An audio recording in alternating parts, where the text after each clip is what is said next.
Community क्लासेसबद्दल जर त्यांचा वाटा बघायला झाला, त्यांच्याबद्दल बोलायचं झालं, तर मी असं म्हणेल की एक मी एक्सपिरियन्स सांगेल माझा, की मी जेव्हा पण कॉलवर विचारायचो की नुपूरशी मला बोलायचं आहे, ती काय करते, तर मला एकच गोष्ट कळायची किंवा मम्मी सांगायची की ती फक्त उद्याच्या पेपरचा अभ्यास करते, तिचा इन्फिनिटिकमध्ये हा पेपर आहे, मॅथ्सचा आहे, मराठीचा आहे, इतिहासचा आहे, भूगोलचा आहे. तर तेच मला ऐकायला यायचं आणि त्याहून मला कळायचं की ती आणि सोबत तिच्या टीचर्स, क्लासचे टीचर्स झाले, पॅरेंट्स झाले, सर्वजण किती मेहनत पुटिंग करत आहेत आणि त्याचाच हा रिझल्ट आज आलेला आहे. मी या पूर्ण जर्नीचा डायरेक्ट पार्ट नव्हतो, मी कॉलेजला असायचो, बट माझ्याकडून पण मी जितकी होऊ शकेल, जेव्हा जितकी तिला हेल्प लागली असेल, कॉलवर असो, व्हिडिओ कॉलवर असो, गुगल मीटवर असो, मी तिला हेल्प केली आहे आणि माझा पण थोडाफार कॉन्ट्रिब्युशन त्यात आहे.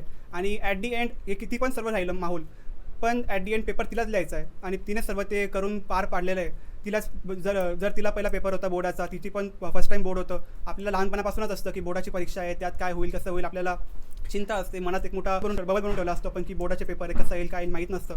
पण तो पण तिने मराठीच्या पेपरपासून लास्ट पेपरपर्यंत सगळे पेपर तिनेच पार पाडले. तिलाही एन्झायटी झाली असेल, थोडा स्ट्रेस आला असेल, तो तिनेच हँडल केला आहे आणि त्याला तिने व्यवस्थित पार पाडलं आहे. तर तिचाही सर्वात मोठा वाट तिचाच आहे ॲक्च्युली. तर तिचंही मनापासून अभिनंदन.